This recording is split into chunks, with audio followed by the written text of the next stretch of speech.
ఈయన అన్నట్టుగా రంబయ్యదు, నలకుబేరుడు ఇచ్చిన శాపము. నలకుబేరుడు ఇచ్చిన శాపం ఏంటంటే, నువ్వు ఏ అమ్మాయినైనా ఎవరినైనా కామం దృష్టితోటి, యదాహ్య కామం కామార్థో దార్శయిష్యతి, నిజంగా అట్లాంటివి ఉంటే నీ తల ముక్కలవుగాక అని చెప్పేసి శాపం ఉంది కాబట్టి సీతమ్మను ముట్టుకోలేకపోయిండు.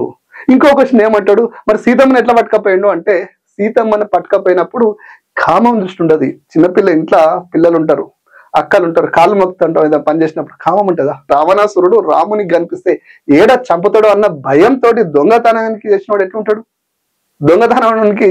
దొంగతనం చేయడం కోసమే వచ్చిండు, ఆయన ఎత్తుకొని పోతూనే ఉంటాడు. ఆడ రాళ్ళు ఉన్నారు, రప్పున్నారు, ఏవో ఒక చిన్న బొమ్మున్నా కూడా వాడు భయపడతాడు.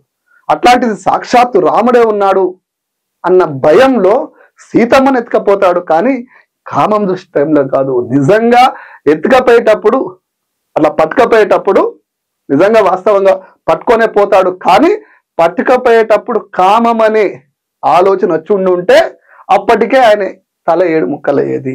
దయించి రావణాసురుడు నిగ్రహశాలి కాదు, రావణాసురుడు రాక్షసుడు మాత్రమే. మహిళల్ని కామం రూపంలో చూస్తే కామాంధుడు తప్ప ఇంకోటి కాదు. దయచేసి దాని మీద మీరు ఒక క్లారిటీకి రండి.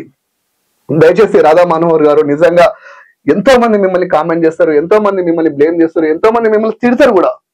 దౌర్భాగ్యం ఏందో, దయచేసి మీరు ఇంకొకరి చేత మాటలు పడద్దంటే నిజంగా మరొక్కసారి బ్యాక్ టు పెవిలియన్. ఎంత పెద్ద మేధావుల్లో కూడా కొన్ని తప్పులు దొరుకుతుంటాయి, కొన్నిసార్లు జ్ఞప్తికి రాకపోవచ్చు. దయించి మరొక్కసారి, ఎందుకంటే ప్రాక్టీస్ మేక్స్ మ్యాన్ పర్ఫెక్ట్ అంటారు కదా, దయించి మీరు మళ్ళొక్కసారి చూడండి. తప్పుగా ఉంటే క్షమించండి. ధర్మాన్ని పట్టుకొని ఉన్నారు కాబట్టి మిమ్మల్ని ఇంకోటి మాట